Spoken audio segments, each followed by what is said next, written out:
You guys have gotta understand how satisfying this victory is for me. I was telling everybody and anybody who would listen, this fight's a mismatch. This fight sucks. Rigo's too small. He's not as skilled as Lomachenko. He's not as fast as Lomachenko. He's not active enough to beat a fighter like Lomachenko. And it turns out I was right. Oh man, this is so satisfying.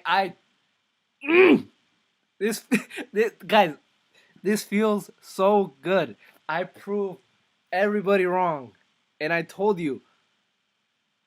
First off, I hated this fight because it wasn't Salido, who, by the way, is fighting in a couple minutes. So I'm trying to keep this a little short. Um, Second off, I said it's a terrible style matchup. The fact that Rigo's coming up 2 weights, the fact that he's not as good as Lomachenko, period. He should have fought him at featherweight. And I think at featherweight, the same thing would have happened. Maybe not as easy. Maybe not after the sixth. Maybe after the 10th, 11th. But Lomachenko's just a better fighter. Rigo didn't know what to do in there. He was clinching so much. And I love Steve Willis because he took a point off Rigo for clinching. I hope this sets a precedent for referees in the future. Take points off fighters for clinching. Clinching is illegal. It is an illegal move. Let's stop that trend in fighters. That's illegal. If Ward got points taken off for that, man, that would have been huge. Dirty fighters should get points deducted, period. But anyway, kind of looked like Rigo, either he wasn't ready or he didn't really come to win the fight. Or he wasn't, like I said, he wasn't ready for what he got. He didn't think Rigo or Lomachenko was that good. So he quit.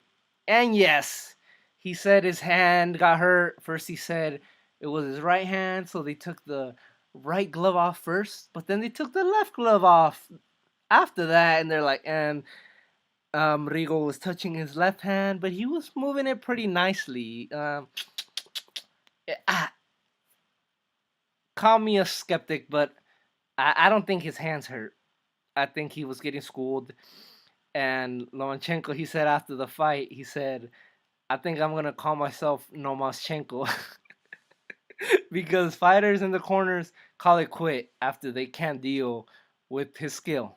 Nomaschenko, I like that name. Let's start that trend. That's a good name. One thing I do not like is that they didn't ask him about Salido. He didn't call out Salido. I don't think he called out anyone. But, you know, pick and choose what you're happy about, you get mad at.